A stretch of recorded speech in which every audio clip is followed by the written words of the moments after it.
For me, it was a self-imposed pressure. Was I under pressure? No. Yeah, they're under pressure. Everyone's under pressure. OTB AM's Pressure Rankings with Gillette. And the big pressure. Well, that was a fairly stacked weekend, and with a fairly stacked weekend of sport, you tend to have this mishmash of pressure piling upon pretty much everybody. As you can see, we've got a 5-to-1 list on the sidebar, and we're going to start at number 5 here, Ger, with Mickey Harte. We've kind of gone into this with Kieran earlier on. Just that point I just want to expand on here around Mickey Harte. Is the clamour for Mickey Harte's head today based on yesterday? That's no. the question. It's not really, is it? No. And I don't think you can watch that game in isolation yesterday and say the manager of that losing team deserves to lose his job. And I wonder if you can actually make a case here that what he's done over the last few years, made a semi-final last year, All-Ireland final the year before, got his best team hopefully available to him next year.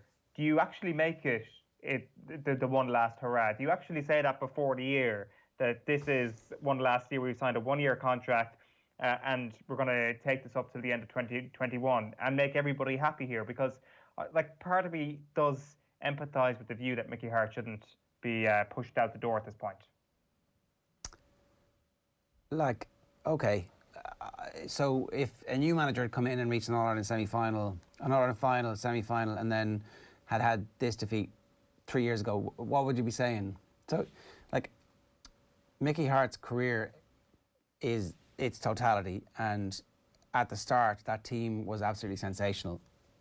And as Kieran said, won 3 All-Irelands in a county where you'd won none before.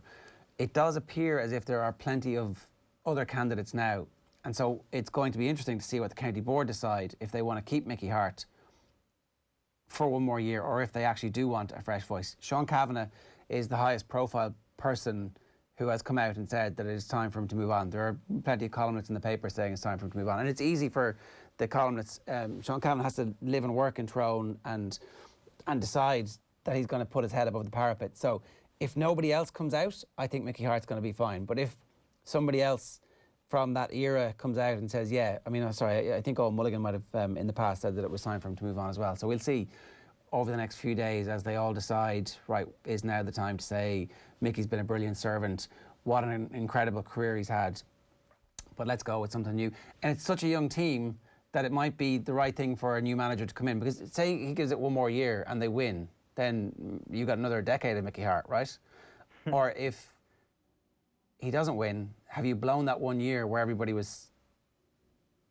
That was actually your year's opportunity to get in, get people new. Next year is going to be a fairly different championship as well. We don't know what the structure of it's going to be. We don't know if it's going to be a league next year.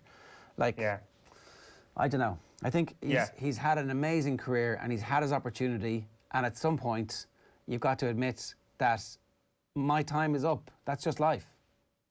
Everybody has a shelf life, that's for sure.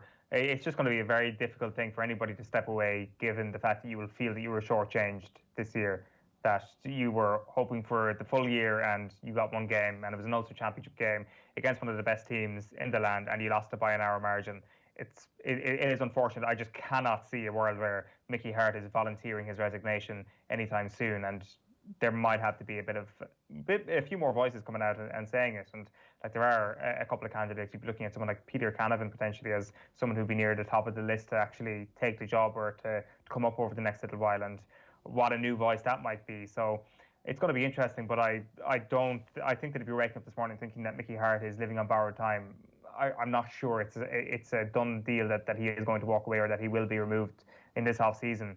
At number 4, we have Ole Gunnar Solskjaer.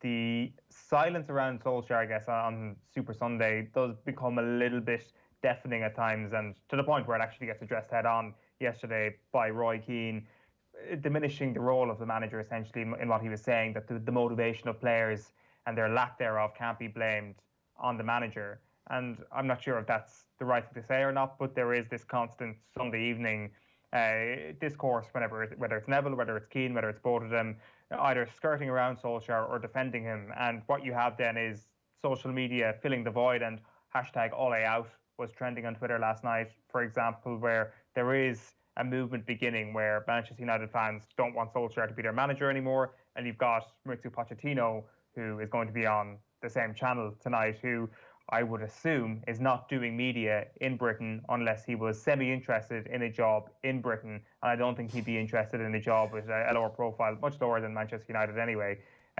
Just to put yesterday into context, United are without a win at home in the last 6 Premier League games that they've played. It is their longest winless run at Old Trafford in 30 years. And then almost worse than that is the fact that they've allowed Arsenal to break their own winless streak against the top 6. For the first time since January 2015, Arsenal have won away to a Big 6 club. So I'm not sure which of those statistics is actually worse because, lads, it's Arsenal. Yeah, lads, it's Arsenal. We'll come back to this in a couple of minutes' time. David Myler standing by, so we're going to get his thoughts on it. If you've got thoughts on it and you're a Man United fan or an Arsenal fan, we'd love to hear from you. 0879 180 180 is the WhatsApp number. What's next? Very briefly then, Andy Farrell is at number 3. It does sort of feel that a lot of the fixes can be made or should be made by the coaching team at this point. Are we getting to a stage where we're believing or thinking that the Ireland playing group perhaps just aren't as good as France or England's? If we get to that point, then the fixes will need to be made via the coaching, not via bringing in new names, like the discourse around Jacob Stockdale, for example. Can you actually make a case that Jacob Stockdale isn't starting in an Ireland team or at least figuring for Ireland consistently? You probably can't. So I think that a lot of the attention is going to shift towards the coaching staff. Whether that's fair or not is probably a discussion for another day. So there's definitely pressure on Andy Farrell. There's definitely pressure at number 2 on Johnny Sexton, 35 years of age at this point. Does the captaincy stay with him? I think our poll this morning is saying no. Am I right in saying that? That it shouldn't stay with Sexton, but I think the likelihood is that it will stay with Sexton, whether you think that's right or wrong. And obviously there's a Nations Cup campaign to be played out. It is a good opportunity for players to play themselves back into a bit of form.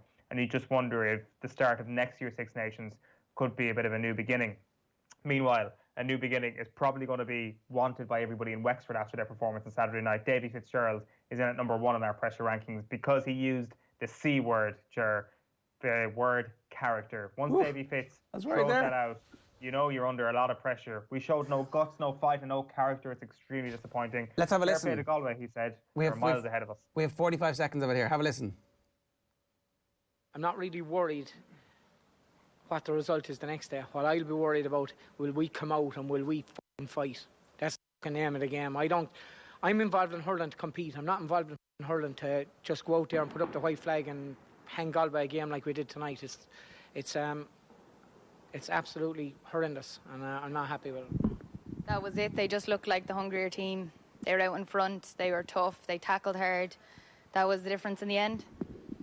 Yeah, they wanted it more. Simple as that. I'm just disappointed. I believe in the battle. That's all I've ever believed in, and that didn't happen tonight. Ooh, that's hard. That's this week's pressure rankings. Davey Fitz is at number 1. Is there anything else you want to say about that? No, that is it, number 1. And will they be back? I'm not so sure because there was a lot of pressure around Davey Fitz actually coming back this year.